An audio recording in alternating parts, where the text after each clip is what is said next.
എൻ്റെ ചുണ്ട് എങ്ങനെ ഇരിക്കുന്നത്? നല്ല ഷെയ്ഡല്ലേ? ലിപ്സ്റ്റിക് ഒന്നും അല്ല കേട്ടോ, നല്ല അടിപൊളി ലിപ് ബാമാണ് കേട്ടോ. സാധനം എന്താണെന്ന് വെച്ച് കഴിഞ്ഞാൽ വെറൈറ്റിയാണ്. കണ്ടുപിടിച്ചത് ഞാനല്ല, എൻ്റെ കെട്ടിയവനാണ് കേട്ടോ.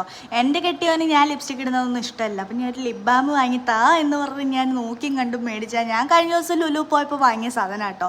ഇത് പ്ലമ്മിൻ്റെ ടിൻറ്റഡ് ലിപ് ബാമാണ് കേട്ടോ. ലിപ് ബാം എന്നൊക്കെ പറഞ്ഞു കഴിഞ്ഞാൽ അത്യാവശ്യം ടിൻറ്റഡ് ആയിട്ട് നല്ല ചെറിയ കളറായിട്ടുള്ള ഒരു സാധനം കേട്ടോ. കിട്ടില്ലം കളറ് ഭയങ്കരമായിട്ട് എനിക്ക് ഇഷ്ടപ്പെട്ടെ. ലിപ്സ്റ്റിക്ക് എപ്പോഴും ഇടാത്തതാണ് നല്ലതെന്ന് ചോദിച്ചു കഴിഞ്ഞാൽ അതായിരിക്കും ഒരു കണക്കിന് നല്ലത് കേട്ടോ. എന്നാലും ലിപ്സ്റ്റിക്ക് ഇടാതെ എനിക്കൊരു കോൺഫിഡൻസ് ഉണ്ടാവില്ല. സോ എന്ത് ചെയ്യുന്ന ആലോചിച്ചപ്പോഴായിരുന്നു ടിൻറ്റഡ് ലിപ് ബാം. ലിപ്പിന് വേറെ ഗുണങ്ങളൊന്നും ഇതില്ല കേട്ടോ, പക്ഷെ നല്ല മോയ്സ്ചറൈസറായിട്ട് ലിപ്പ് നിൽക്കും. അതുമല്ല ഒരു ടിൻറ്റഡ് കളർ ഉള്ളത് കൊണ്ട് നമുക്ക് നല്ലപോലെ ഡാർക്ക് ലിപ്സ്റ്റിക്ക് യൂസ് ചെയ്യേണ്ട കാര്യമില്ല. ഇതിട്ടിട്ട് അങ്ങ് പോയാൽ മതി. ലിപ്സ്റ്റിക്ക് ഇടുന്നത് പോലെ തന്നെ നല്ല ഗ്ലോ ആയിട്ട് ഇപ്പോഴത്തെ പെണ്ണുങ്ങളൊക്കെ ഇടുന്ന പോലെ തന്നെ നല്ല ഭംഗിയായിട്ട് നിൽക്കുന്ന ഒരു സാധനം കേട്ടോ. പേഴ്സണലി എനിക്ക് ഈ സാധനം ഭയങ്കര ഇഷ്ടമായി. വലിയ റേറ്റും ഇല്ല, 200 അടുപ്പിച്ചേ ഇതിന് റേറ്റ് ഉള്ളൂ. അപ്പം നിങ്ങളിതൊന്ന് ട്രൈ ചെയ്ത് നോക്കുക കേട്ടോ, അടിപൊളിയാണേ.